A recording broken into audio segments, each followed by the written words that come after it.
celebrate the pinnacle of Te Arawa Kapa Haka, we make sure that we're nice and safe and comfortable here today. Number one, smoke, vape, alcohol and drug-free. Ka pai? You have No to go smoking. to Todd McClay's. Todd McClay's office if you want to smoke and vape. No vaping, full of chemicals, tino paru tērā. Alcohol and drug-free. Whānau friendly event. Please respect the kaupapa e te whānau. Keep the environment safe for all, ne? And just on that note, all of these white seats in here are for all our VIP kaumātua. So if you're one of my aunties or uncles and you're sitting out over there, hara mai, whakakiki mai, ka pai. Te mea tuarua tia ki tai ao. Please place all your rubbish in the red bins you see dotted around the papa here. Let's leave the whenua as we found it this morning. Beautiful.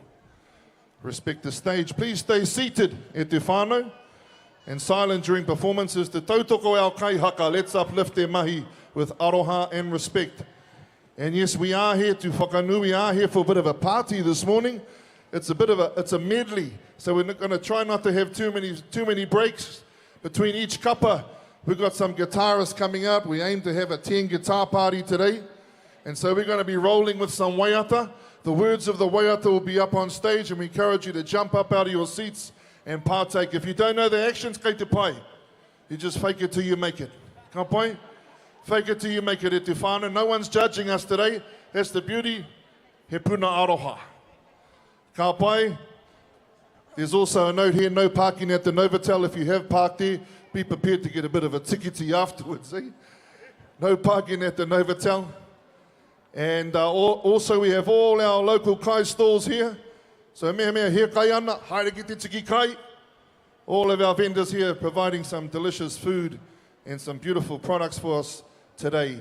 Also, we do have a limited edition of our new Te Arawa tohu, our Te Arawa t-shirts on sale at the Ake stall. You'll see here on site at te whānau.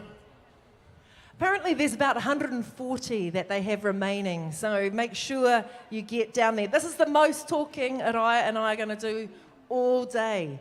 Lucky you, I know. We've also got a live stream. But very, very shortly, I believe, we've got Smear Your Mare coming in. Ko wai o koutou, tūtū mai ngā ringa mena, kei te mōhio koutou e pāna ki tēnei kaupapa, Smear Your Mare.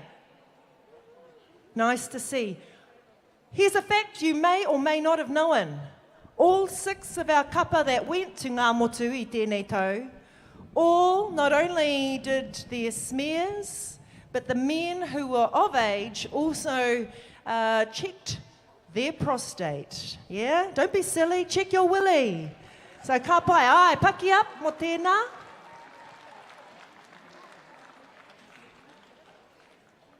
If it's anything like yesterday, and we were at the Riketa yesterday, kei te tino hihi mai a tamanui te rā, so keep the slip, slop, slap going e te iwi. What else have you got there, cousin?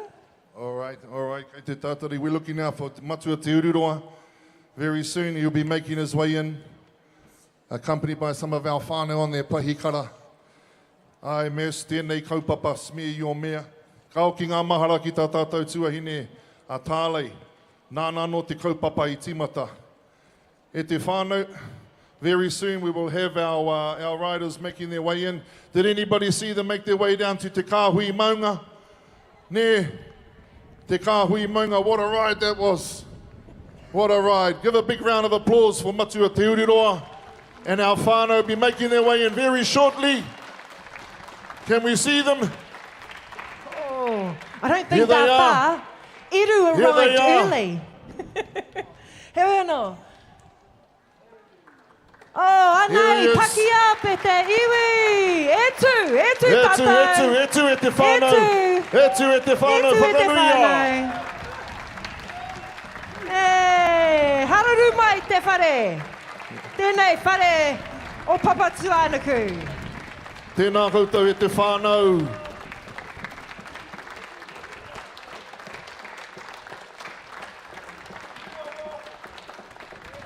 Tēnā koe te matua. Whaia Sandy koutou nā te whānau. Nei rā mātou e mihi ana ki a koutou. E kaha tautoko ane I tēnei kaupapa. Ngā kai eke pahikara. Stevie Simpkins mā koutou katoa. I whakapau kaha, whakapau wera te kazi eru. Kia ora koutou. Tēnā no tātou, nō reira, ko tēnei kaupapa, smear your mea. I'd just like to really acknowledge He Puna Aroha. He Puna Aroha was established to fundraise for a meaningful cause. And this year's cause, as you may remember in 2023, the efforts supported Here Taunga and Tairāwhiti after the devastation of Cyclone Gabriel. This year, our special cause is Smear Your Mea. The Ride for Tale, named in memory of our beautiful Tale Morrison, who tragically passed away from cervical cancer in 2018, consists of a very passionate team who we can all see before us today. A passionate team who made their way 100 kilometres or so, millions, to ride all the way from Tāmaki Makaurau ki ngā motu. Koutou rā, nau mai, hara mai, hoki mai. Ka pai. Couple of smear your me messages which are really, really important for everyone to know is that we have to support each other. Whilst I made the mention of, don't be silly, prick your willy, it goes the same for our wahine tāne mai. Make sure you're supporting our wahine as I know our wahine are supporting you. Ka pai. Ka pai tātou. Tēnā koutou, te oriro o tira koutou rā te whānau. Ko tai mai I tēnei rangi a tāhua. E te iwi, a big round of applause again for our whānau, our Smear Your Mea whānau.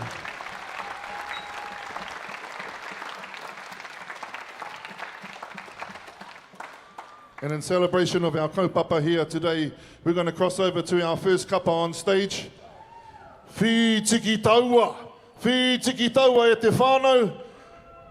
I'm going to ask our rangatira, Matua Dan Vaka, to come forward and tell us a little bit about this kapa. But what I do know e te whānau is that the Te Arawa Kapa Haka Charitable Trust, thinking about mokopuna decisions, our rangatai invested in our rangatahi, and I haere atu tēnei kapa ki Hawaii ki tumu te varovaro to represent Te Arawa Waka.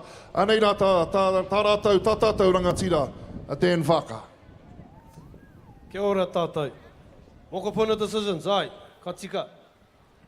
Whītiki Taua is a combination of rangatai from all the kapa haka that performed at the Te Arawa Regionals last year. There was about 23, 24 kapa haka groups, and Te Arawa Charitable Trust, one of our main goals is rangatahi development. So we put the pānui out to all the kapa haka, send 2 representatives from all your kapa, and we'll take them overseas. Rangatahi development. We put a bracket together, and myself and Laurel Tamati were fortunate enough to be the tutors of this beautiful kapa here. And went to Rotorua, showed them our culture, and they loved it. It was a beautiful experience, and it's a beautiful opportunity for our rangatahi. And as you can see, we've got performers from the top, the 6 that went to Matatini, as well as every other kapa from Te Arawa. Nō reira, tukua te tohu whakanui ki a tātou rangatahi. Whītiki Taua.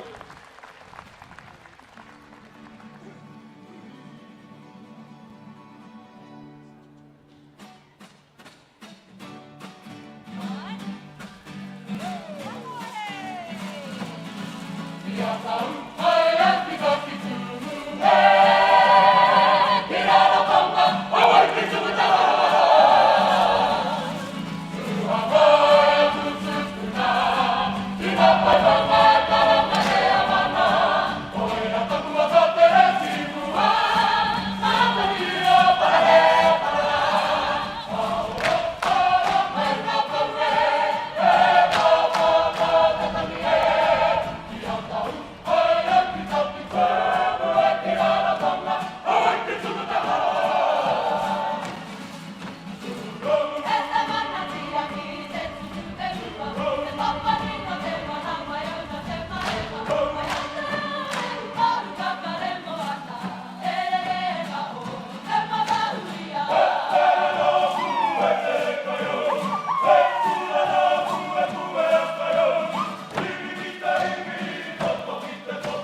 Give it up, ladies and gentlemen. Whītiki Taua, big round of applause at Te whānau.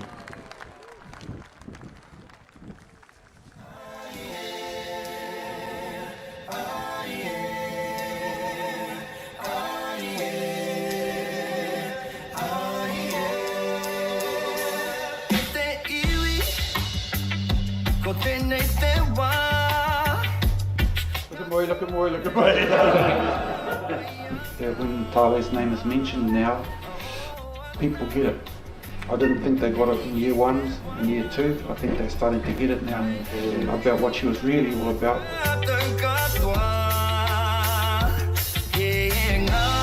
It's the kaupapa that motivates you as opposed to anything else. Thank you everybody for all your effort.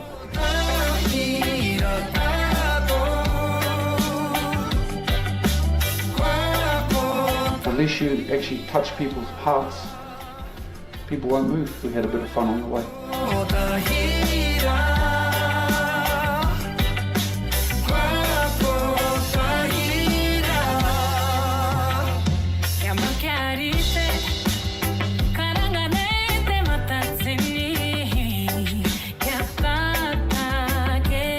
It's the first group that's ever gained weight doing 600 Ks.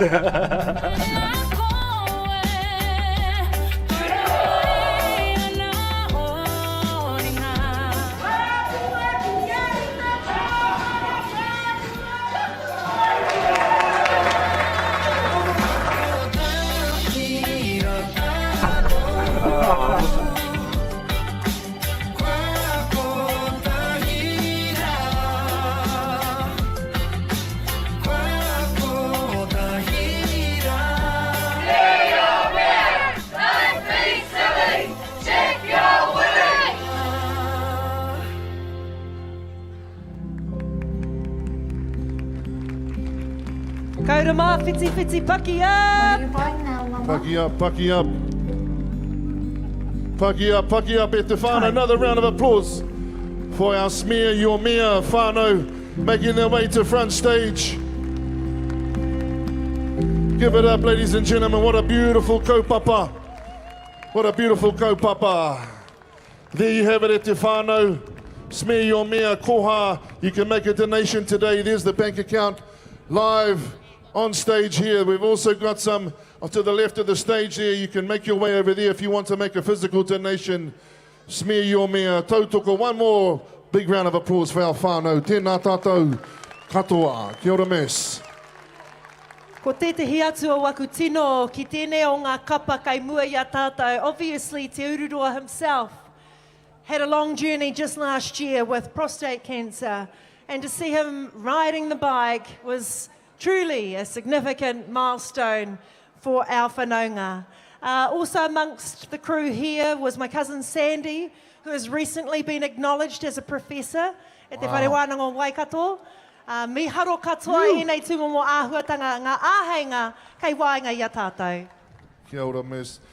And what a way to celebrate at te whānau. Nobody does it better than Te Arawa. Celebrating. Saying. Titiro, anei, tā tātou waka taua. Ai, kōrero mai. We have the Te Arawa Waka here. My cousin asked me earlier, I didn't really hear. It's a little bit hard to hear up here on stage, but she asked about where I work. In case you don't know, anybody been to Te Puia? Te Puia, home of the New Zealand Māori Arts and Crafts Institute at Te Whānau. One of our Pākihi, 100% Te Arawa owned, where we celebrate the perpetuation, the protection and preservation of our traditional Māori arts, crafts and culture. Very privileged to have our Wakataua here today, carved by none other than one of our master carvers, Lionel Grant. Matua Joe e Pāpara was also part of this project, carved for the celebrations of the 1990 Waitangi celebrations at Te Whānau, carved under tapu right here, e kaura mā whiti, from Tūrako, from Te Wao or Whirinaki to Stormfeld Tōtara, this beautiful waka. And also, if you didn't know, this waka here has been over to San Diego in 1992. What was that for, Kaz? For the America's Cup. The America's Cup in 1992. Interesting kōrero. 1990 koro mita hi kairo mohi, huia te kai hauti o tēnei waka. And in true Te Arawa fashion, instead of staying behind the fleet of all the other waka that saluted the Queen and Sir Michael Fahey and Peter Blake, the Te Arawa waka cut through all the other waka right to the front. And Koromita reckons the next morning, Sir Michael Fahey came up to him and said, "Hey, that's a beautiful waka." And he says, "Yeah, that's my waka." He said, "How would you like to come to San Diego?" "That sounds good." And so a contingent of Te Arawa, back in 1992, made their way to San Diego. 20 kaumātua went over a couple of weeks before and stayed in Beverly Hills 90210 with Merita Mita. Some of you may see the beautiful portrait of Merita Mita no Maketu. Her husband at the time, Jeff Murphy, Hollywood producer, hosted our kaumātua in Beverly Hills 90210, and the rest of us travelled over a week later. Kaumātua kuia, koro don, koro kawana, Ahipene. nepia, koro tō mairangi, nani pare. Tēnā kāhui kaumātua I taua wāra. Lovely to have our Te Arawa waka here. And a big mihi to Kazi Paore Te Hurahangi Nui in the recent Te Arawa ope that went up to Waitangi with our Te Arawa waka here. Tēnā tātou. Now, cousin, there's also something cool coming up in May. We know it is the Rotorua Marathon, but something special is happening. I think it last happened a few years ago, maybe a long time ago, actually, the last time they had it, in the 90s. Way back in the 90s, cuz. Way back in the 90s, 1993. Some of you weren't even born. But if you were born before 1993, there are some seats over here for you. But what's happening as part of the Rotorua Marathon, cuz? Aye, Stevie Timoni and our crew have, if you want to find out, go to their page, go to the Papatākoro o Te Arawa there, you'll find out all the information about the up and coming marathon around Te Rotorua Nui a Kahumata Momoe. And the special one is there's a marae to marae marathon that'll be going simultaneously. Ka pai? So if you're, and it's a bit like a, not quite the marathon, because it's a bit like a relay, right? So get your marae teams ready, and you can register as a marae. Let's go, Tari Mano. All right. E te whānau, are we ready for Whetūrangihia? Woo! Are we ready? Give it up, big round of applause. It wasn't loud enough. E te whānau, live here at Kaurama Whiti. We have our rangatahi, the stars of Te Arawa, pērā ki ngā mate kua Whetūrangihia, anei rā ngā rangatahi I rungi te ātāmira, I rungi te papatū wai. Give it up, ladies and gentlemen, boys and girls, Whetūrangihia!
E ngā mana, e ngā reo, e ngā kārangaranga maha.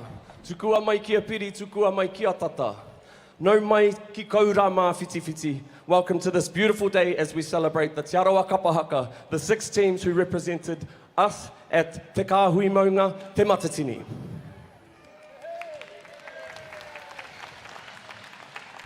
E te kuini Māori ngā wai hono i te pō, te kuini o te Aroha. From Taupiri to Hākarimata, Hākarimata to Nongataha, nau mai hoki mai, welcome back to our treasured homelands. E te iwi o Ngāti Pikikōtuku, nei rā te mihi, thank you for bringing the Queen on with you this morning, and to Ngāti Whakaue for the very warm welcome. We are te whare tapere o Te Arawa. Now some of our tauira on stage with us have been with us for the last 3 years now. And this year, we're excited to announce that our show, Whetūrangihia, will be returning for a special remount season at the Sir Howard Morrison Centre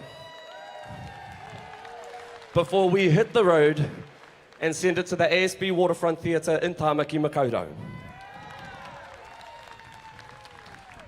Your support means the world, and today we are sharing 5 waiata from Whetūrangihia. And to follow our journey and support our kaupapa, you can scan the QR code that you see on screen. You can also find these waiata on all streaming platforms. A huge mihi to our partners, the Sir Howard Morrison Centre. This show wouldn't be possible without you. And to our whānau o ka reka oro and Aio Media for recording our waiata and creating the stunning visuals you see today. Enjoy the show. Aira, koi ara, taku ingoa, he kirikawa au, ki ngā mahi a tangaroa. Oi ana ko taku tino ko te uku kai, te hi I ka karo karo me te taki whai. Matuna hei tāro te mea ku ringa ringa. Whai mai rā, ka ki te koe I aku mai. Kawa e tā mo, kai mahue koe I te pahi. Kuana whe kōru waka, ti te paku paku, kei runga te kōreiro, kei raro te rahura. Okay, okay, neke mai, ko te whainga he kohi mā tai tai. Whiri ara te taura he rei te hinaki. Kawa e pēna whakarongo mā taki taki. Ka ngā tahi, ka mahi tahi. He mahi I ngā mahi, hei pāinga mo ngā mā tātahi. Okay, okay, neke mai, ko te whainga he kohi mā tai tai. Whiri ara te taura he rei te hinaki. Kota koto te mānuka, mai e hiki. He mahi ngā kai, he pāngai, I a matariki.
E te iwi kia haruru anō te papa, Whetūrangihia, ladies and gentlemen, give it up for our rangatahi.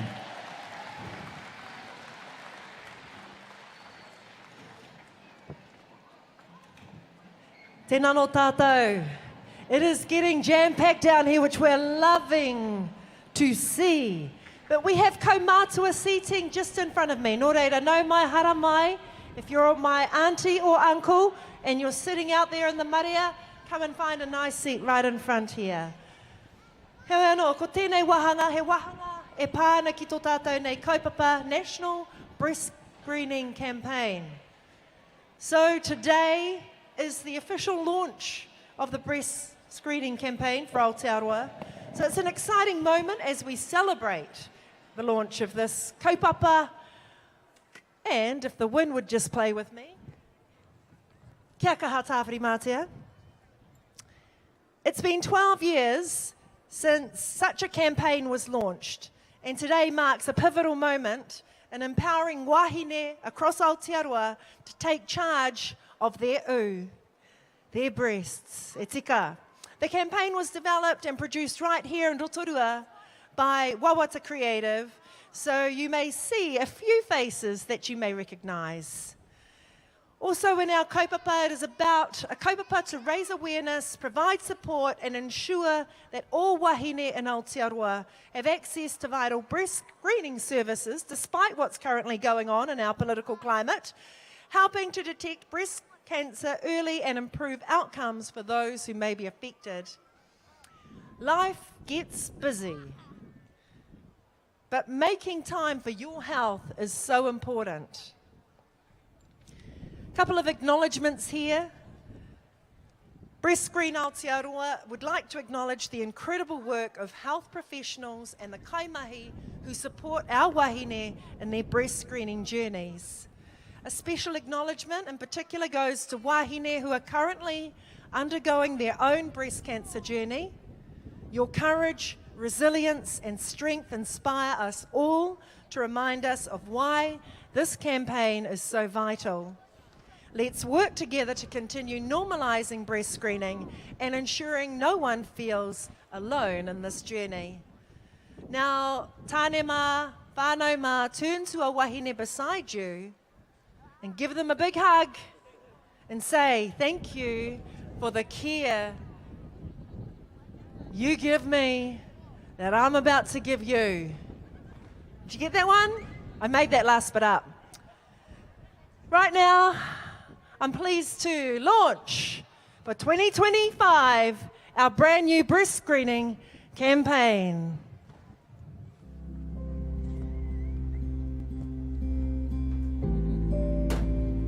What are you buying now, Mama? Time.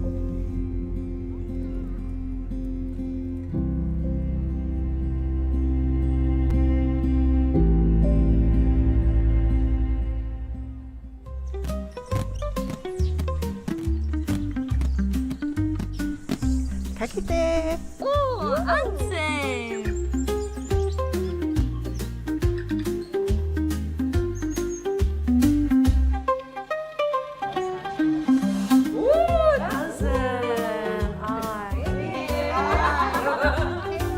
Oh, gotta go. Oh, kia ora, come on in. How you doing? You doing okay? Yeah. Perfect.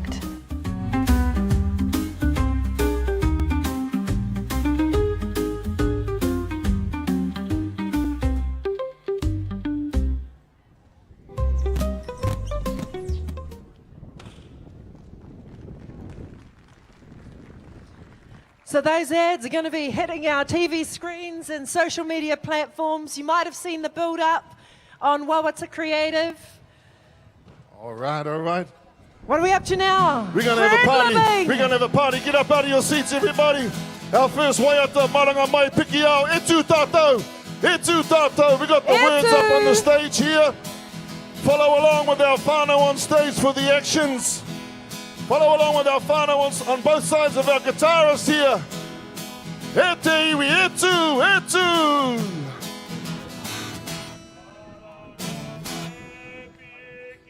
Woo!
ano.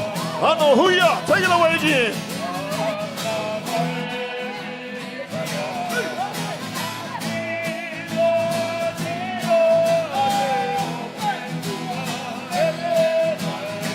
Join in, ladies and gentlemen. Shake the...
Haruru ana te papa o kaura mā whiti whiti. Well done e te whānau.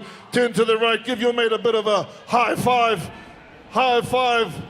Ka pai koe. Turn to your left. Give your other man on the other side a bit of a high five. Ka pai koe. All right, e te whānau. All right, e te iwi. Kua tae mai te wā. The first of our 6 ropu that represented Te Arawa Waka down at Te Matatini 2025, Te Kāhui Maunga. Tēnei rōpu e kia nei ko te Hikuwai. Ko te Hikuwai. Give it up, ladies and gentlemen. Tēnei kapa kuaroa nei e whakarangatira nei tō rātou piki ao tanga.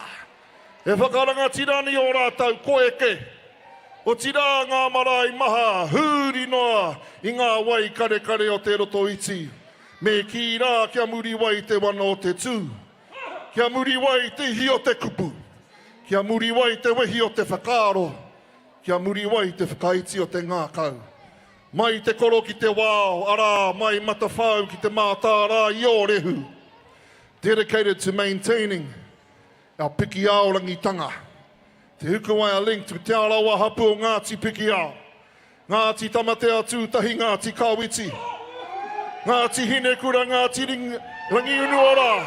Ngāti moko, waitaha, e te whānau, e haruru mai te papa, te Hikuwai!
te taha tokerau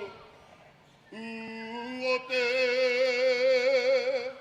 moana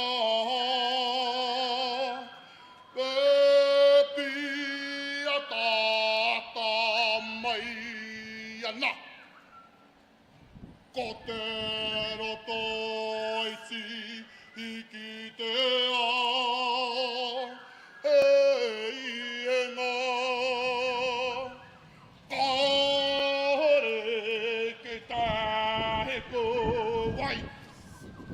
Ko matawhau te pōwhatu kōrero o Pikikōtuku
Ngāti Whakaue ki taranaki, koia ki te Aroha, koia ki te Aroha. Me kira ko te tū o te Hikuwai, si te rangi nei, he kaupapāora, o tāta Hikuwai ki taranaki, ko te kaua I ngā tai āmaha, o te waka ngā te rotoiti, ka mihia, ki ngā maunga whakahi, te Kāhui Maunga, Rotorua, o te kaua, I te tātou manu i a koro tau kia mihia. I te rātu honongatanga, kia koro tangi te wakao tainui. Engari mātu ara, ko te Kāhui Maunga. Te tangi hiara ngā mate ki mui te aroaro o te motu. Ka tikara ngā tangi hiara ngā mate. Engari te rangi nei, mo koutou tēnei tū. E ngā whānau maha, ko ka hatau toko i tō tātou ka pai ngā marama ko hori. Hawai ho mā, te wai a tāringa. E whakapuaki ngā kare aroto. Te wai ata. E whakatairanga nei. I te ngā kaunui. Te Aroha nui o te kapa, ki ngā wai o te kāna o te rotoiti, te wai u o te Hikuwai. E ki rā pupu mai koro ki te wā, whāia i te awai te kapu whāia, ko hikohia ngā parapara o te wai tī, ka tū rā ki te mātāra i orehu, ki o hau, ki o kere, puta ki te tāwhanga, arohe ngā ona, anei te whakatingaratanga. Nei rā ngā ngaru puke o te rotoiti e mihi atu ana. E pari nei ngā tai o Aroha. Ki ngā tamariki mo ka Puna. Our cousins, aunties, uncles. Ngā kuia ngā kraua ngā ruruhi. Kei wai nei a tātou. I te rā kokonga. I te rā kokonga. Ki muri ki mua ki wai ngā nui. E taku waka o te arawa. Tēnā koutou. Tēnā koutou. Nui te aroha e te whānau. Tēnā rā tātou katoa. Iha! Tūruku ngā whārangi, aurunga i anga te whenua ngā holo te tangata. Ko tau te Māori, ka kīra, ko kahu pō karakara. Iha!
There we give it up, ladies and gentlemen.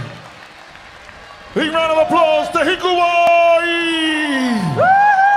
What a performance, what a performance. Kia uru mai te papa. Who's your mama? Woo! Pikikōtuku in effect, ladies and gentlemen. All right.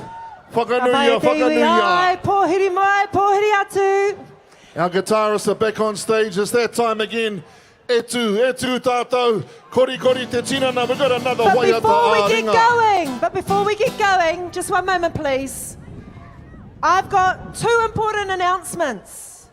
First important announcement is these beautiful t-shirts, limited editions, are for sale here today. Whītiki Taua, you'll see the top part of Araya's t-shirt. He can do that. Whītiki Taua, Te Arawa Kapa Haka is the bottom design there. These are for our Te Arawa Kapa. These are exclusive. You've got 4 different colour choices, black and white, white and black, and then 2 other colours that have been taken from our takiwa, our taiao. There. So go and check them out. Moi's got the best t-shirt out, eh mama? Also for our umbrellas, I know it's getting hot out there, but can you please put those down when our kapa are performing? Umbrellas down. Umbrellas down at te whānau. But we're getting you up to stand, so that'll be a good tātou. good time. We've got another action song. And come another and fill famous, in this space. famous Anyone that action needs a song. seat, haramai. Here we go.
Give it up for our whānau on stage.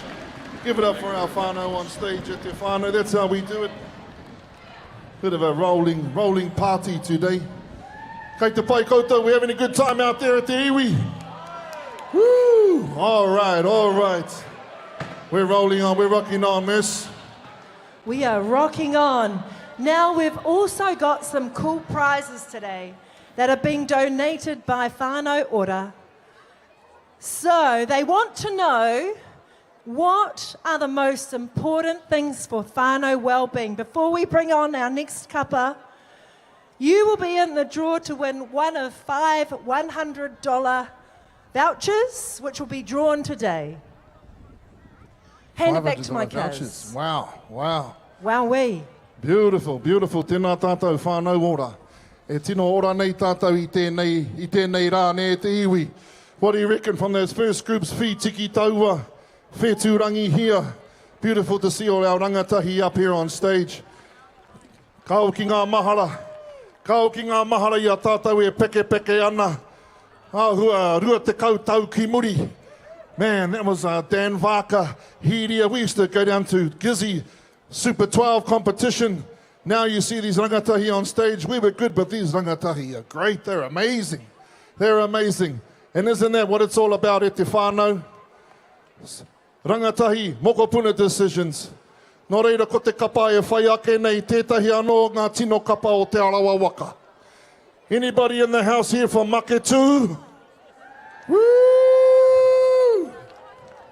Tihu o tō tātou waka. Heke mai tēnei kapa. Mai tērā pito o Te Arawa. Mai Maketu ki Tongariro. Hoi anō e mihi ana ki ngā kai arahi o te kapa. None other than our cousins, Dan and Hiria Vaka. Mahaki hard, my cousin. Just saying. Hoi anō, e te whānau. Ko te tuarua o ngā kapa ka eke nei ki te papatū waiwai te rangi nei. Ko te heketanga ārangi. He nui ngā whainga me ngā wawata o te heketanga ārangi. Hoi anō matua rā ko te whakarangatira me te whakatairanga I tō tātou ahurea Māori, o tō tātou reo Māori, o mātou tūpuna, o tātou tūpuna me ngā heringa whakapapa. Mā te ketanga, I te puhitai ore ore o te rākau taumata, I roti ngā mahi kapa haka, me te mautonu, I ngā kurahuna, I ngā akoranga. E whakatāngihe ai te tangata hei rangatira, tāne mai, wahine mai. Mai e nei a huatanga, ka hua mai te Hawaiki. I konau ai e tātou mātua tūpuna, I te Māori, o te whakaaro me te ariki, o te oranga. Ladies and gentlemen, boys and girls out there, just another message before our kapa comes on stage. If anybody would like to come and whakakiki e nei tūru mā, you're most welcome to come into the middle here now at te whānau. Please, those ones still with your umbrellas up, please put them down and pay respect to the whānau behind you. E te whānau. Kia haruru mai, te papatū waiwai, o tira kaura mā whiti whiti. Give it up, ladies and gentlemen, te ketanga Rangi!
Kai taku ariki, he rā anō, he kaupapa anō, ko whakaranga tiratia e koe.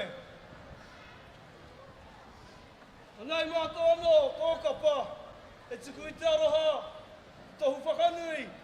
Rā, e whakatinana tanga o tēnei kaupapa a tātou, he puna aroha ki a koe.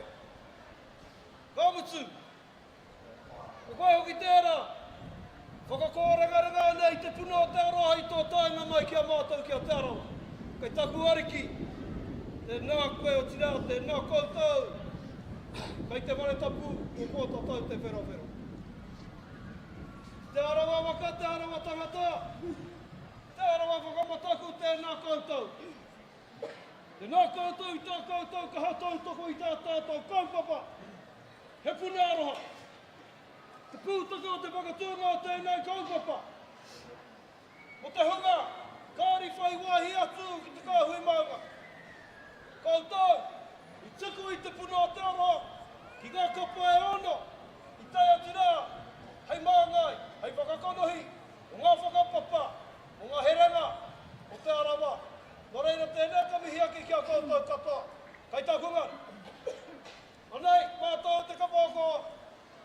Rangi. Su whakahihi Māori nei ki nui te aroa ro te iwi. I raro inga mana ki tanga o te kaupapa.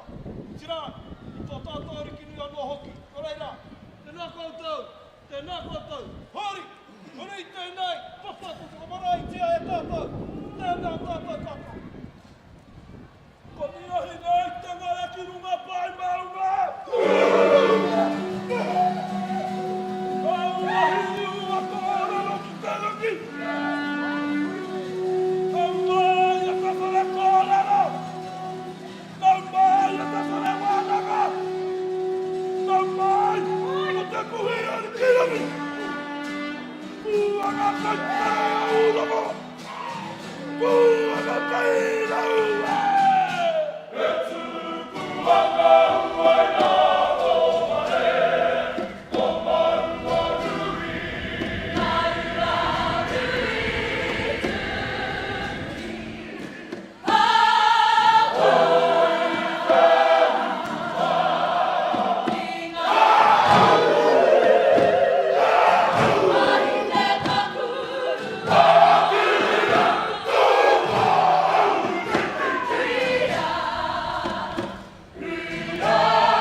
Away.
te Hekenga Rangi. Give it up at the whānau. Mai te ihua te waka. Wow. What a performance at te whānau. Big round of applause for our whānau leaving the stage. Te Heketanga Rangi. Did I say they also took out the haka and the poi? 2025 haka and poi champs at te whānau. All the way from Make 2. That's how we roll, my Kaz. So, we've got a couple more pānui before we get underway with our action songs.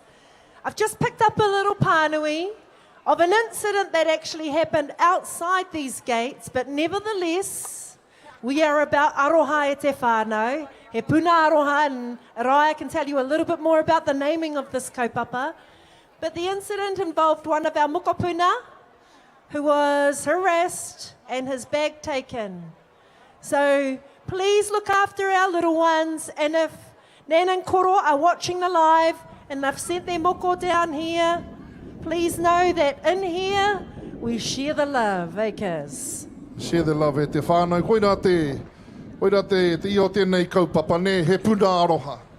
He Puna Aroha. Before we talk about te kaupapa, I want you to feel the Aroha today e te whānau. Put your hand in your pocket, pull out some pūtea, go and donate to the cause. Smear your mea e te whānau. Pull out your card. You've seen the bank account was up earlier. We'll chuck it up again just in case you forgot. E kaupapa nui tēnei. Pērā i te ao haka. And haven't we been lucky today? We te have. whānau? Haven't we been really fortunate today? You know, waimari ana tātou o Te Arawa. He nui ngā iho pū manawa. He nui ngā rangatira, tāne mai, wahine mai. Growing up here in Te Arawa, you either grow up with a poi or a taiaha or both. And you're surrounded by strong leadership, Cousin Miss. Strong leadership, but like we had Te Hikuwai also perform earlier this morning. You can see the influences of our beautiful whanaunga Muriwai Hakara, and obviously his wife Venus, who's still in here. And that gets embellished when we look at Dan and Hiria Dan and the Heeds. taonga. Hey. And the following rōpū, getting ready backstage, te Pikikōtuku o Ngāti Rongomai. Ko wai atu, but Kazi Ren and Tuki Te Rangi Curtis. E te Wai mari kāna. ana, wai mari e tātou. Tino Wai wai mari e mari e. tātou. Just around our t-shirts, once again, our t-shirts, just a plug for our t-shirts. Every dollar of those t-shirts also goes to Smear Your Mea. So we'd like to give a big shout out to our ake whānau who came on board this year to help us out with our fine t-shirts. This is the new logo. This is it. This is the one whānau that you want to be backing and putting your money towards. Kia ora tātou. E te whānau, before we jump up and partake in another waiata āringa, this morning's pōhiri ki te kāhui ariki nui tonu. I kōrero mai a papa rāhui mo tēnei mea te aroha. So I want us to think about that just for a second. Just for a second e te whānau. You know, in this ever-changing world of piki and heke, ko te mea nui me mautonu ki te aroha ne, ki te aroha ki te tangata. Aha ko wai, aha ko anō hea. Ko te aroha o tēnei kaupapa, ko te aroha o ngā mahi haka, kia toitū te arawa, kia toitū tō tātou ahurea Māori. I te mea he aroha e koropupu e kore mimiti, e kore hoki e tai a te kaupare atu. Aroha atu, aroha mai. E te whānau, e tū tātou, e tū tātou. Our next waiata āringa, another Te Arawa #1 medley, another favourite song. Here we go.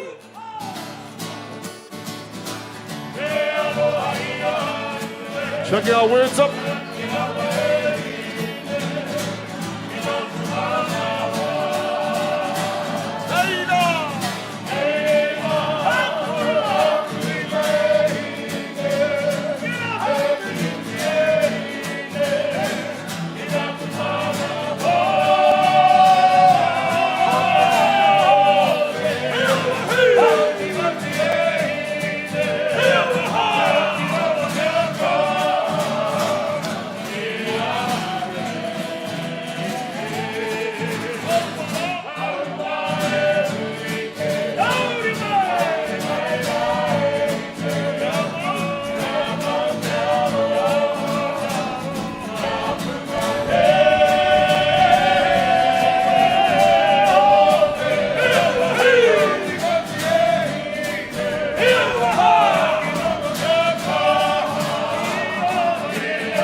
Too good, too good. Give it up our kai raku raku. Tēnā koutou.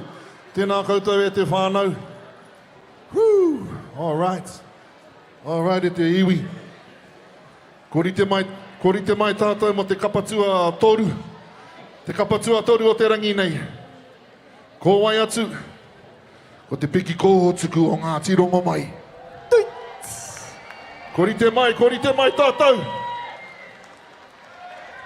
Korite mai tātou. Are we ready, ladies and gentlemen? Are we ready? No, but are we ready? Hailing from the shores of Lake Rotorua, Te Pikikōtuku o Ngāti Rongomai Kapa Haka comprises of the descendants of Ngāti Rongomai, established in 2008, sought to inspire, to lead the young people of Ngāti Rongomai. Te o tātou kaparongo nui o Te Arawa Kapa. Hoa I te kapa e ke mai nei ko Te Arawa Kapa ko matawhaura te maunga. Hora te iti te moana, kora aka ia o te tipuna. Ho te Pikikōtuku te tangata. Hora mai rā te hānau, he Pikikōtuku o Ngāti Rongomai.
Ti he mauri ora, te whai au ki te ao marama.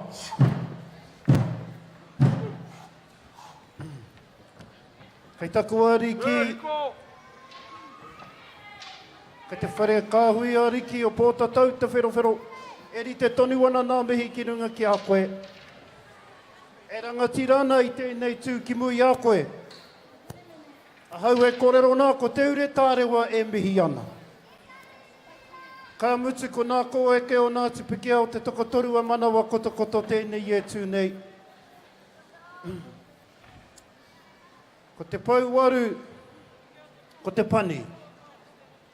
tēnei e tūnei. Ko te paukai, ko te ahurewa o Ngāti Piki o tēnei, ko te ohau kapa haka tēnei e tūnei e mihi ana i tā huatanga ko tau mai i tēnei rā. Nā waihono i te pō, tēnā koe, tēnā rawa atu koe kei te ariki. Kei te iwi, kei te whānau, kei te pēhea rā tātou. Apai, mōrena! Rāwe, taku mōhio, I think it's lunchtime now. Really privileged to be here today. Really privileged. Thank you everyone for making it so special for all of us, our kapa that went there, to Taranaki. The victory is us as a people sitting here today. The victory is us expressing who we are as Māori people. Who we are as a nation and how proud we are. I just wanted to express that. Here we stand from Rotoiti, a nice little lake, and it teaches us to always be very proud, like every other kapa that stands here before you. And we're here to be proud as Māori, as whānau, and especially for our tamariki, ko rātou te āpopo. Our item that we're going to sing is acknowledgement of a very special kraua to us. His name is Te Ariki Morehu. And Te Ariki Morehu is engraved the special little thing inside us. And that is to be humble. Be as humble as possible. He has a saying, e ti te kupu, hoho nu te kōrero. So we'd like to express that and acknowledge him for everything that he gives to us. Koro ariki, tēnā koe, tēnā tātou katoa.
Toko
Ko te poe nei, mā te iwi rangatahi. Mā koutou tēnei, hei te iwi mā tātahi. He taonga tēnei, te tuku atu i wēnei kupu, i te āhuatanga te horopaki o tēnei waia te kirungi a koutou. Kia kaha, kia toa, kia koutou, hei te iwi rangatahi e.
Wini tana, David Seymour, koe rā te ahua tēnei haka. There's one message that we really want to be heard. Stop picking on our children. Let us be who we are. I hope you're listening. Here's the haka, especially written for you.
Te howhitu atu.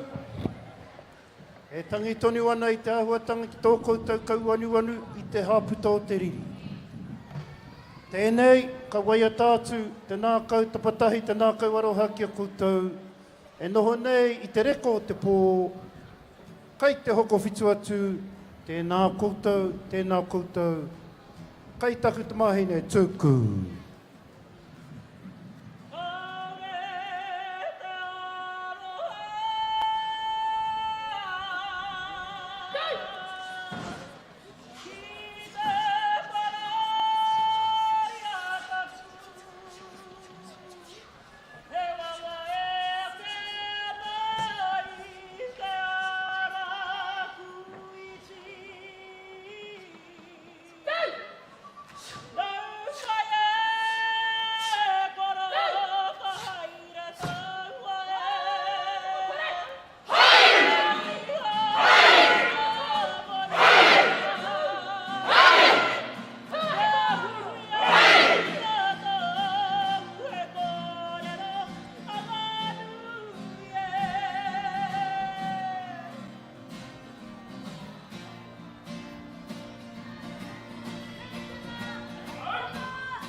He te iwi ki hariro no te papa, o te Pikikōtuku o Ngāti Rongomai. Give it up, ladies and gentlemen. Hea kapa all the way no te ratu.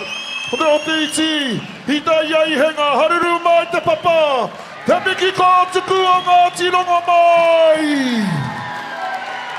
Hātāhua e te tuakane e tuki.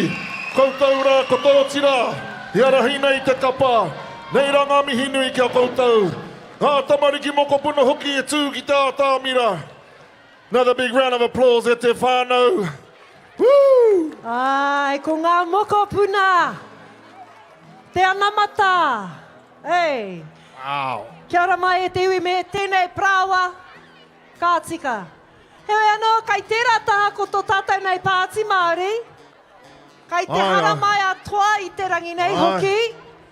I rongo ai roti te haka, Tēnā did you guys hear that? koutou. Harawiri mā, auri Whītiki, he tū mo te iwi Māori. Ko te pāti Māori tērā. Kai tērā pito e te whānau. Mo ngā raki. Also over there, another plug for our tihate. Whaititiri ki te rangi ko te arawa ki te whenua. If you want to get in fast. There was only 140 t-shirts on sale today. And I understand they're selling fast. So please, make your way over there. Make your way over there. Purchase a t-shirt. Support the kaupapa. He Puna Aroha. E te whānau, just another quick announcement. There are still some seats here available. For those who wanting to come and fill up the seats, right in front of the stage, the white seats here. Please also, in the tent here, ka noho tō tātou kuini. O tira te whare kāhui ariki nui tonu. Please do not sit. Do not sit in front of the tent there, te whānau. Kia wātea te papa. Kia kite mai tō tātou kuini. Te ātāhuatanga o te arawa. E tū nei ki rungi te ātāmira i te nei rā. All right. Also the hamarara. I know it's hot out there at Te Whānau, but please be mindful. If you have an umbrella, please be mindful for the people sitting behind you, eh? They can't see through the umbrella. Eri is getting all these texts on stage. Tell those people to put their umbrellas down, please. Be mindful. Be mindful at Te Whānau. Yes, we've got a lot of whānau that have just arrived and may not have caught our earlier pānui about umbrellas. So kei te pai mena ka pēnei, but once our kapa or anyone hits the stage like now, we're going to be all standing up so your umbrellas can go down. Whain mena ka wharau I o pono, o turi rānei, but not up please. And we have a wonderful auntie over here, Kazi over here, who is looking for her Fraser whānau. Here she is. Put your hands up, Fraser whānau. I haven't got my glasses on. Beautiful, and that's I was just going to say, I can see my niece Olena down here. Hear the Fraser whānau. Just like that. Kia ora, darling. The Fraser whānau, eh? I hope you find them. Aren't you one? Some of them might be still out Aroha jumping on the bus, making their way in from Tarimano. One kapa who's making their way to the Ātāmira. Very soon we're going to grace the stage with another one of our awesome kapa, Tūhourangi Ngāti Wāhiao. Woo-hoo-hoo. Who saw those 24 poi?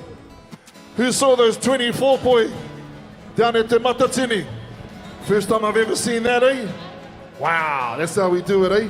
But let's have a little plug on the guitarists up here, our All main right. guitarist. Who we got over here? Who we got over here? Ten guitarists, we've got the main guitarist. Matua Anaru Grant. Hey, to be, how's things going today, Matua? Awesome, mate. Beautiful. Massive turnout. Great kaupapa and great vibe from our people. Awesome vibe. Thank you for bringing the vibe. Someone else bringing the vibe over here.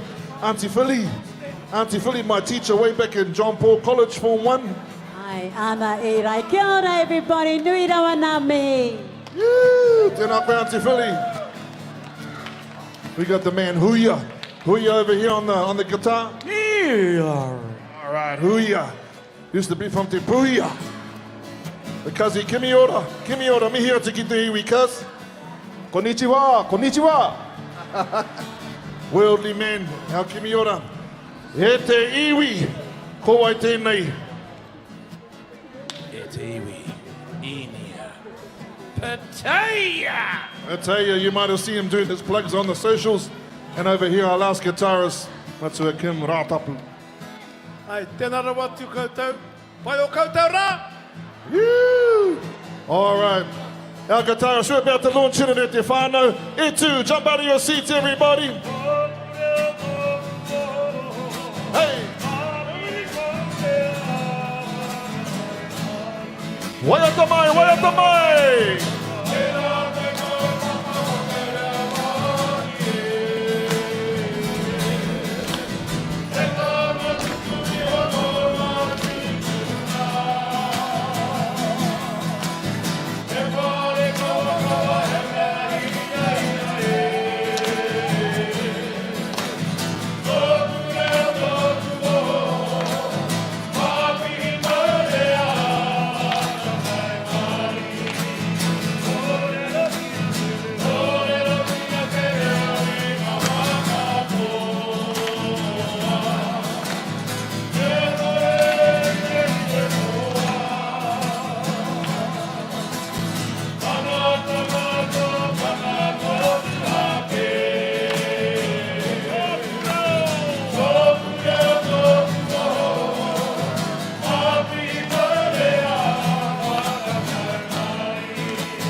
Key change. Hey!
Carry on, carry on. One more. Come on, Huya.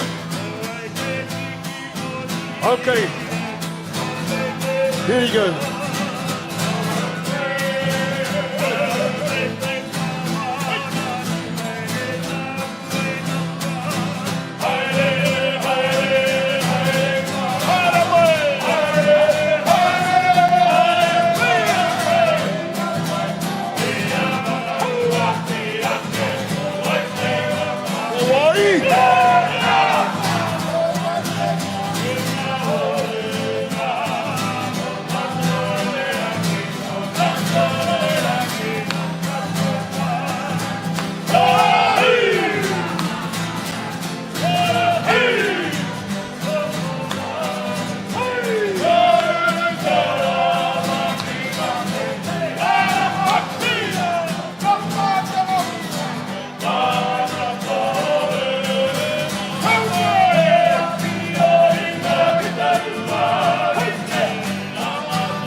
Awesome e te whānau.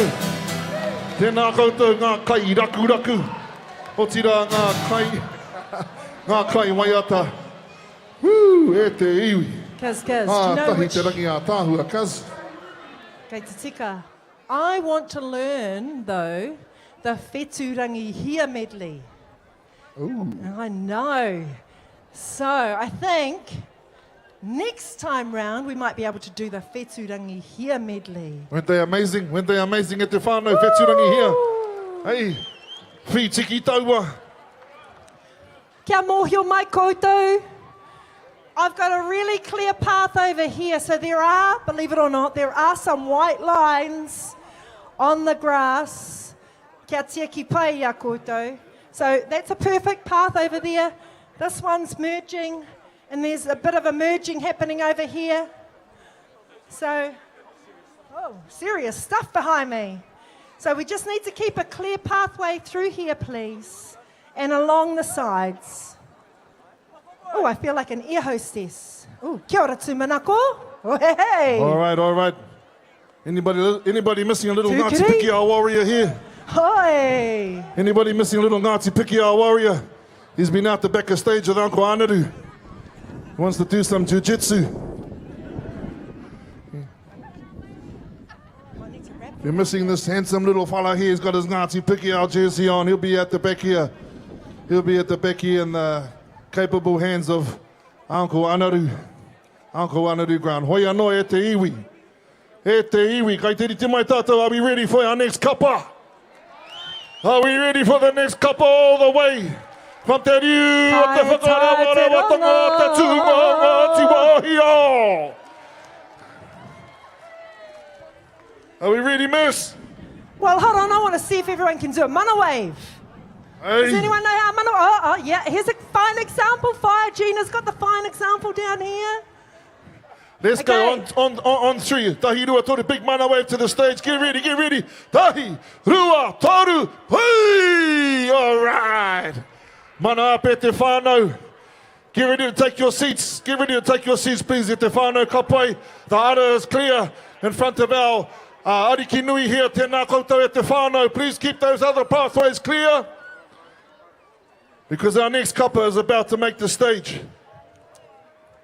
We still have some seats in the middle. Yes, it is in the sun. but you can get a seat. So if you haven't got a seat yet, I'm picking there are at least 30 seats in the middle still available. All right. Our Me cuppa's nearly tēnei ready. wā tātou nei, puti puti kei muri. Ai, Kua te tēnā koe, ata reta. Tahi tahi ana i Whakapai te ana i te papa. ātāmira. Tēnā koe. Again, if you haven't made a donation, please dip into your pockets e te whānau. Give generously, tēnei kaupapa. E kia nei ko smear your mea. A big shout out to our sponsors. A big shout out to our sponsors. Rotorua Trust. Haruru mai te papa. Big round of applause, please, e te whānau. Rotorua Trust. One Foundation. Te Arawa Kapa Haka Charitable Trust. Proud day to be Te Arawa e te whānau.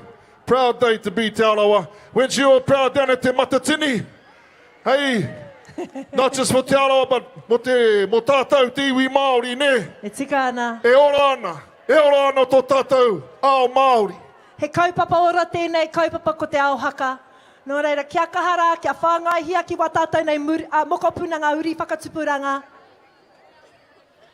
Ko araia tētahi o ngā mokopuna I whāngaihia I te ao haka, ne? Wow.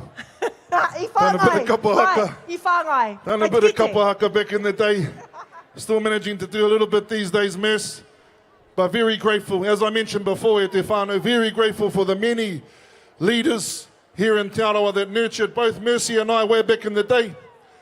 Started traveling the world when we were only really, really young. Still managing to get around, paved the way for the next generation. It's all about our rangatahi these days, e te whānau. Pai te kite o tātou rangatahi kua whakakao nei ringi te karanga o Te Arawa Waka. And what an awesome initiative, Whītiki Taua, that Te Arawa Kapa Haka invested in our rangatahi to go to Hawaii ki tumu te warawaro ki ngā mautere o ngā kuki airene o Rarotonga. Beautiful foresight, beautiful leadership from our Te Arawa Kapa Charitable Trust. Hoi anō, as you can see. Ai te pahu ai rai I tēnei wā. Must have been a power cut in whakarewa I te rangi nei. I think the clock stopped ticking. Hoi anō, kei konei tō tātou whānau. They're getting ready. I think they might be working on a few more four-poi going up today. Might be, who knows what we're going to see. Hoi, I think the wind's a bit too blustery today for throwing in. These fellas are professionals. Yeah, they're the Been best. doing it mai rā no. Hey, I mua I te pahutanga mai o Tarawera.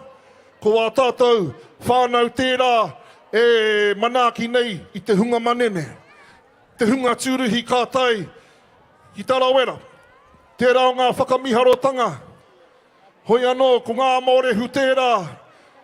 E arahi ana I ngā tūruhi te riu o te whakarewarewatanga o te ope taua Wāhiao. Ladies and gentlemen, very soon, our next couple is going to be making the stage.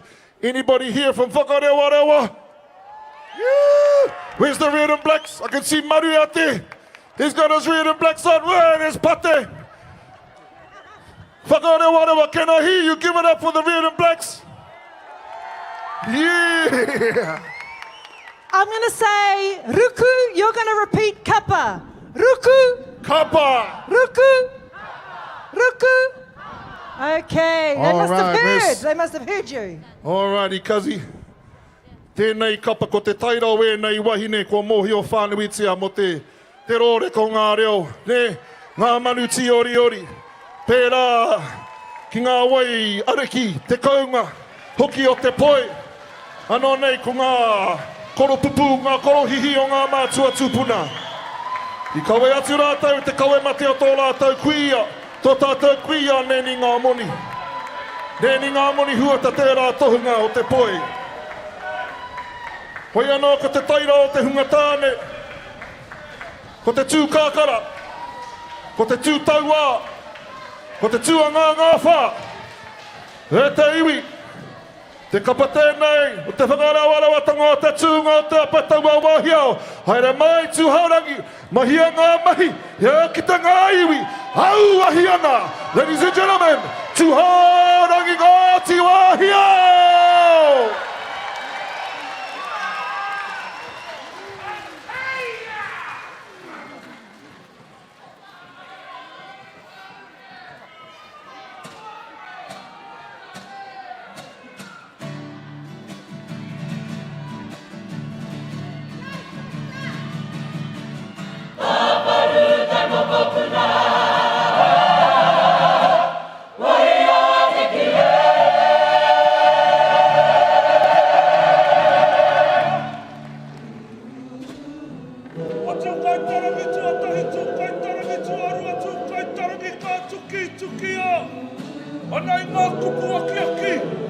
whakapuna, tā paru te ariki, nā tō kuia, a ngā moni. E te whānau, tēnei te mihi rau moroha, a te puna aroha, ngā rara.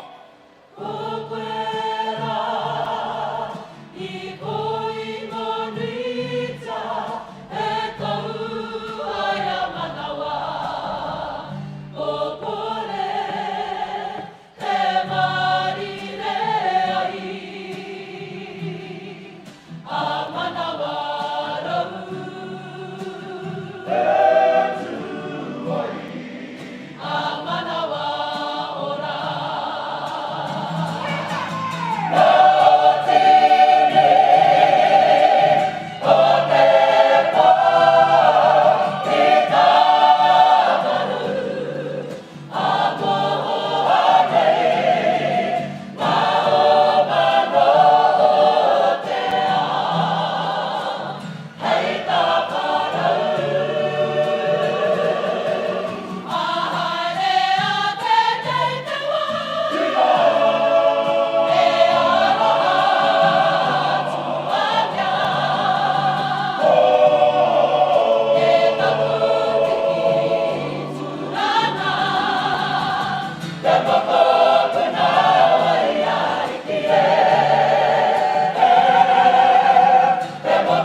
Mā Tūhourangi Ngāti Wāhiao, e tō ia kātou ko te tākarani o te waka, ki mua i a koe te ariki nui.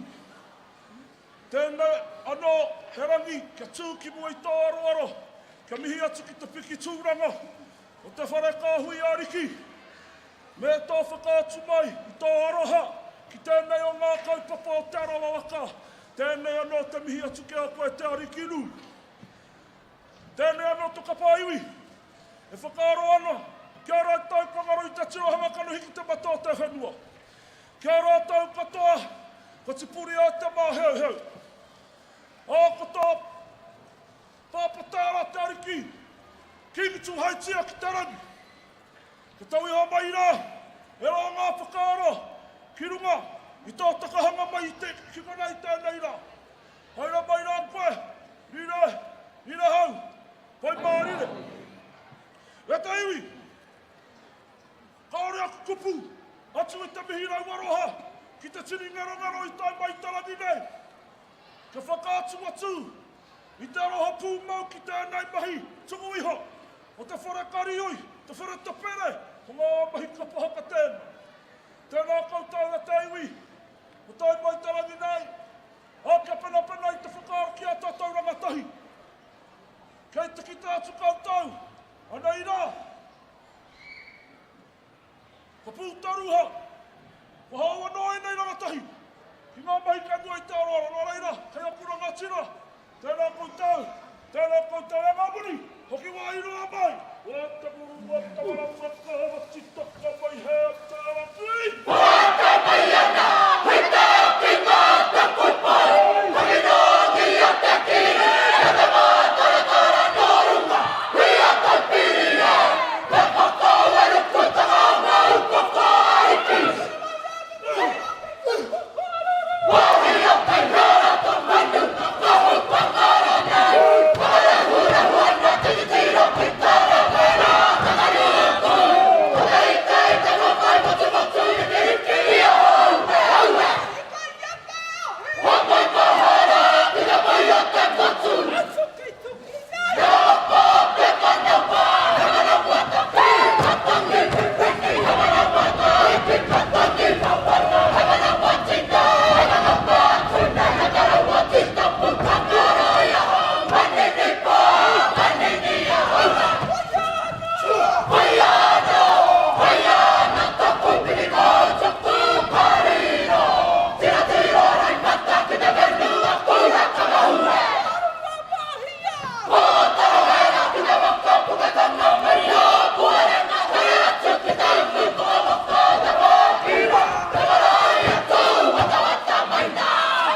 hiwara, kia hiwara.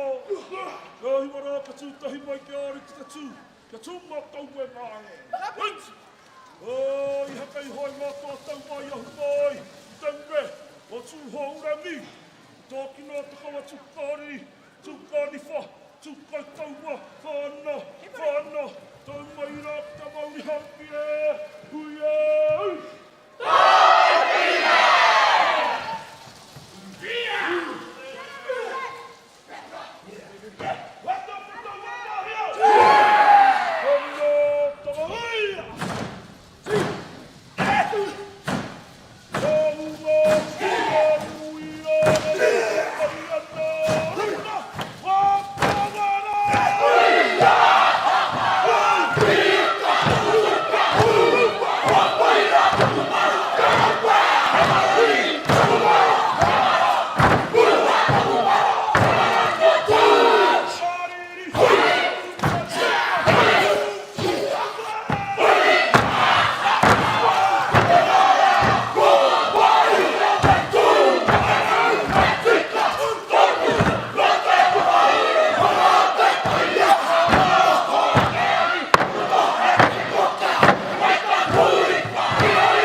Whakarongo.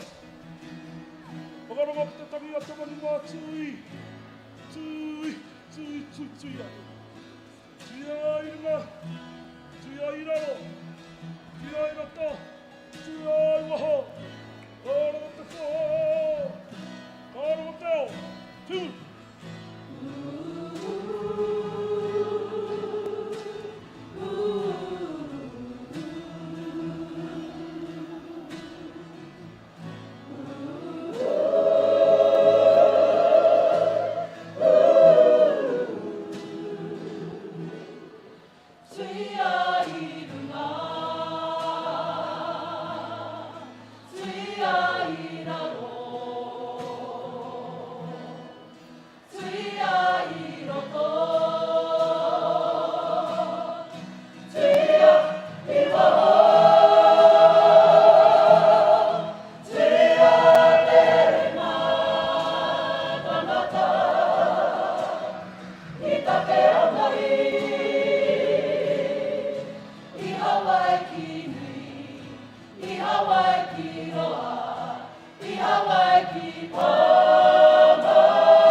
Hey!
te whare!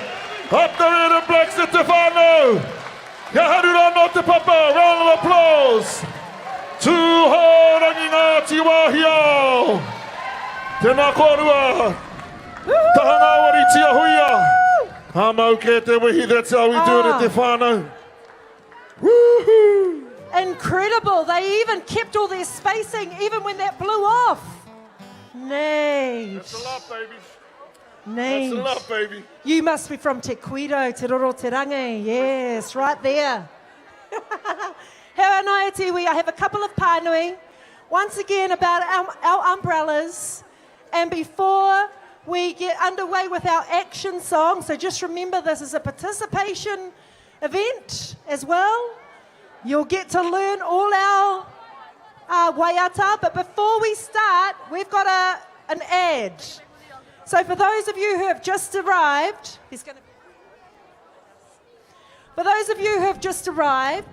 today is a very special day. We welcomed in Smear Your Mayor this morning, in honour also of our Tāle and an acknowledgement also to the Right Honourable Te Ururoa Flavel as well, who came in with our team. He himself, who has been on a journey still recovering also from prostate cancer. So this particular kaupapa that I'm about to kōrero about is our national breast screening. So today also marks the launch, tēnā koutou, e te whare ariki. Today is also the launch of our national breast screening campaign. And without further ado, I'm going to leave it to our brilliant ads that have been launched today. So make sure you get checked, wahine mā, if you're within the ages of 45 to 69.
Who's having an awesome day out there at Te whānau? Woo! But are we ready? Oh, that was two. Whai te tiri ki te rangi ko te arawa ki te whenua. Kai te rite mai tātou mo te kapa tuari ma o te rā. Are we ready for the 5th kapa today at Te whānau? They've travelled in all the way from Te Awa Aye. no te waimimi o peke haua. Many, many moons ago in 1994, a few of us people on the stage here were in there at kapa. Matua Anaru Grant, Dr. Mariana, who was crowned the best female leader in 1994 in Hawera. Kazi Merce and I were in their team. I tai tuarua I taua wara. We were second in the country. And last month, this team placed second overall again. Ngāti Rangiwewehi! Give it up, Ngāti Rangiwewehi, no reira. E te whānau. E hoki ana rā ki tōku iwi. Ia Rangiwewehi ki tōku papako hatu ki tarimano. Hatai au ki tōku tūpuna. Tawa ke heimo. Hoki atu ki tamata kapua. Hoka humata mamo e ko tawa ka mo i tahanga ue nuku mai na rotonga. Rangi tihita upago wakaira ira e takaya ki te akatea. Waputa ki iwa hoko Tūhourangi. Hua nuku kōpaka. Heka ueka I pāpā. Tawa ke heimo. Heke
Te iaku ko eke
motu arua o te motu. He ruru mai te papa. Ngāti Rangiwewehi.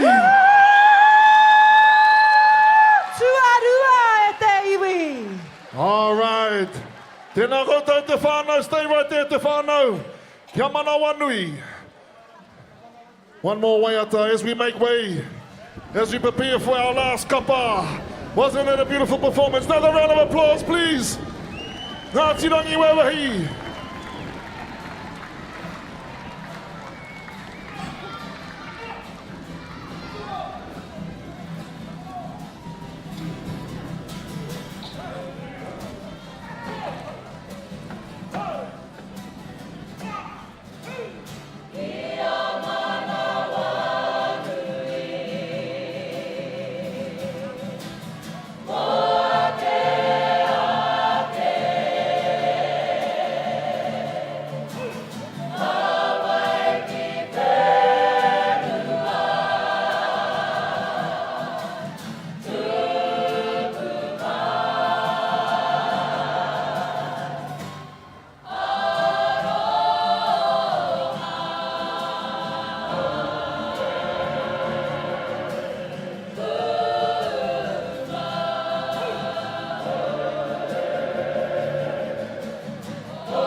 Anō te atahua, tanga o tēnei mea te kapa haka ne. Ko ngā reo rōreka. Ko te tūwa peke hau aki mo I te arawaru I tēnei rā mes. Me whakahihi kā tika o tātou kapa ne. E tika ana, o ti rā wā tātou tamariki mō kopuna, ka tutu ana I te atamira I tēnei o ngā rangi. Just a final plug though. We've got some really cool t-shirts and I see a whole bunch over there. Tēnā koutou te whānau that have bought our t-shirts. Make sure you get some t-shirts. $1 from each of those t-shirts goes towards, there we go. Take a photo of that, QR code it, rānei, and you can buy yours online. Ka pai, so kia kaha, $1 goes to our fundraiser, our campaign for today, which is Smear Your Mea. That is right down there, Matua Te Ururoa. Ka tika, Smear Your Mea.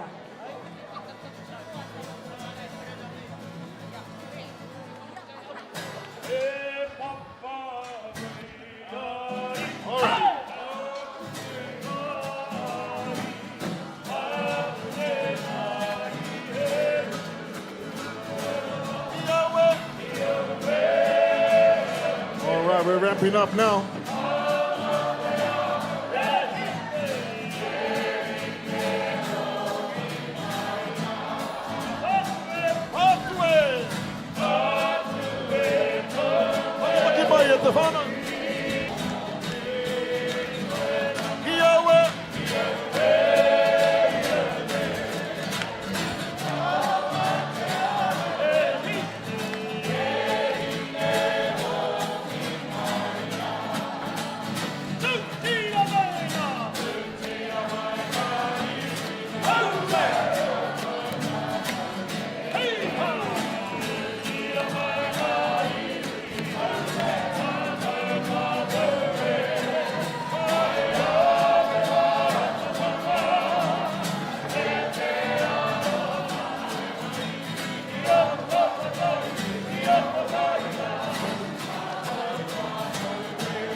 All right.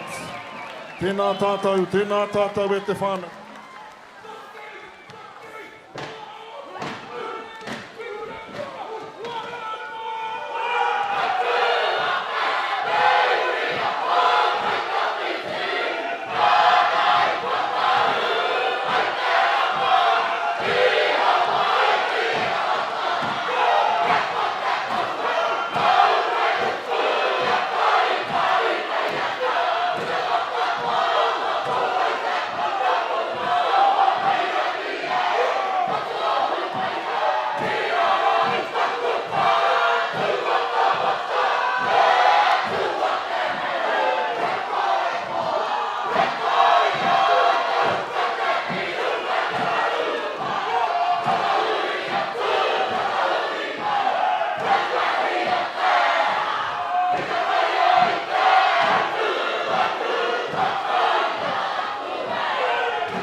Te Aroha mo tēnei o ngā kapa Hekenga. Hi Ngāti Whakaue, Te Matatini 2025. At the whānau, at the iwi, our champions, Ngāti Whakaue!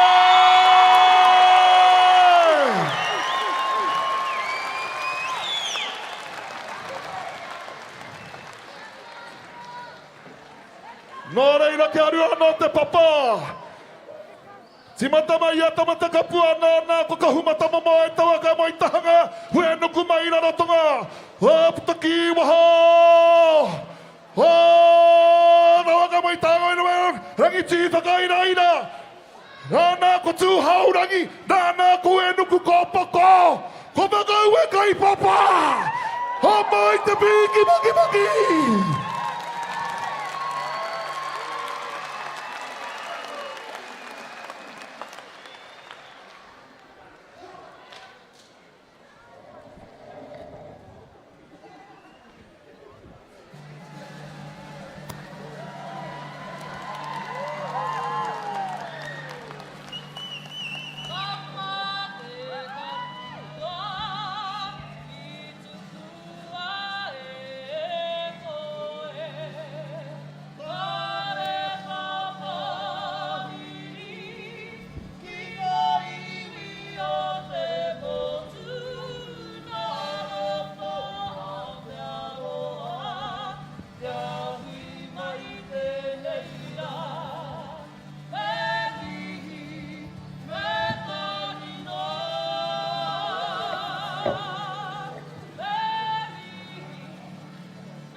ariki.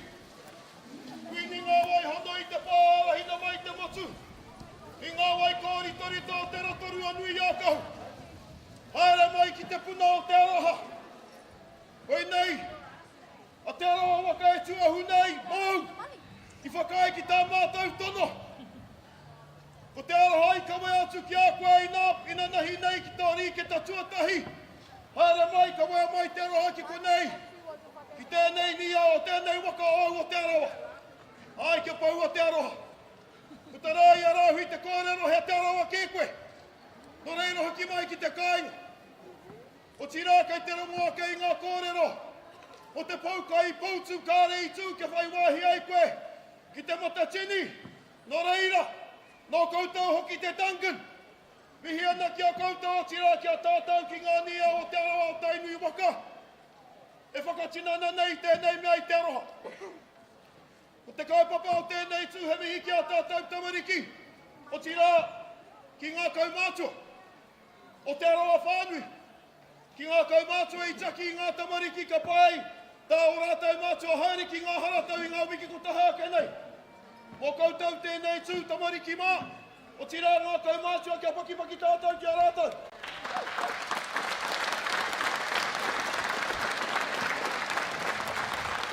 O te mihi whakamutunga. Ki ngā pau o Te Arawa Kapa Haka. Te atahua o tēnei huihuinga o tātou. Me taku whakapātari pia Uncle Trev. Kia noho mai ai tēnei hui. Hei Matatini tuarua i atau. Ko te inga o te hui nei. Ko te Horowaiwai Classic. E pai te tangi o tērā ingoa ki au. Aha kua Rangiwewehi koe kua ano te koutou koe noho ana ki roto o Ngāti Whakaue. No reira hei te kurawa o Ngāti Whakaue tēnā koe. O tira, kuri noa i tō tātou marae tēnā koutou. Tēnā koutou, tēnā tātou katoa. Tērā koe a ngā uru whetū. Rikiti a hapai ngā keki te tautara ki o haura. Ngā wai au e ka weki weri ki te moana i te rea i a te whāpatika. Te whakakaua te raho tuku tahi kā.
e te iwi.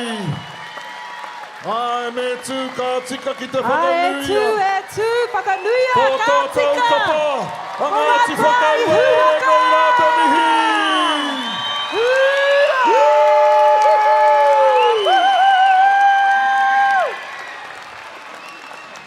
E te whānau, as you can see, e te whānau, we're extremely proud of you all. Ki taku kazi te ngā, koutou te hāpai o ki muri. Ko tūtuki te moe moe a, kaz, ko whakatairanga anō te kauwai a tama te kapua ki mui te arawaro.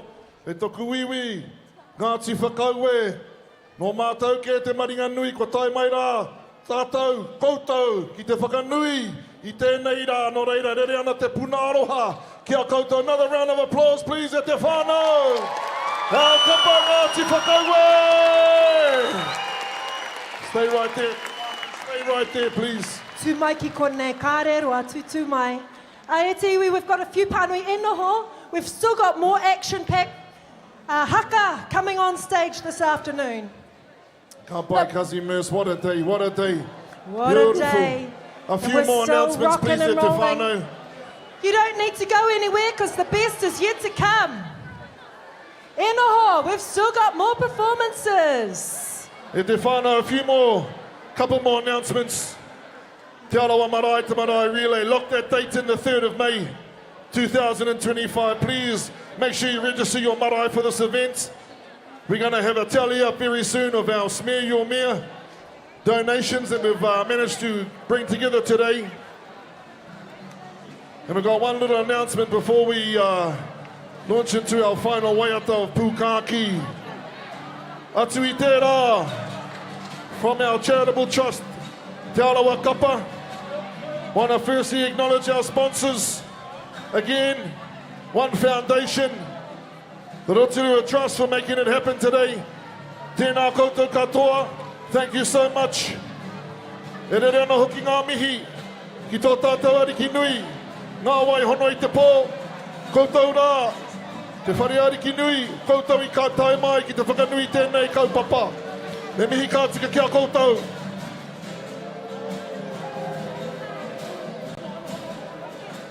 Hey, Uncle Trev.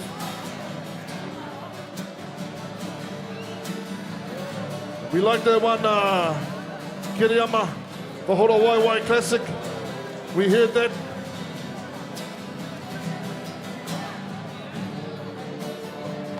Ka pai. Hea tātou. Ai.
tātou, tēnā tātou.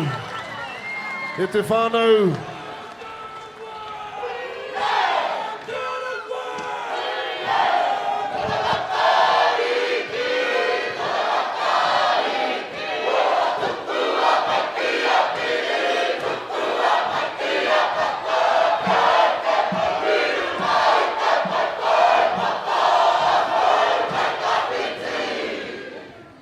Ia ora, tēnā tātou. I mui te karakia whakakapi.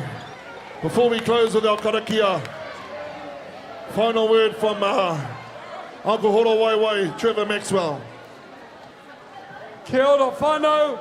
Another big hand for the beautiful Te Arawa Day today.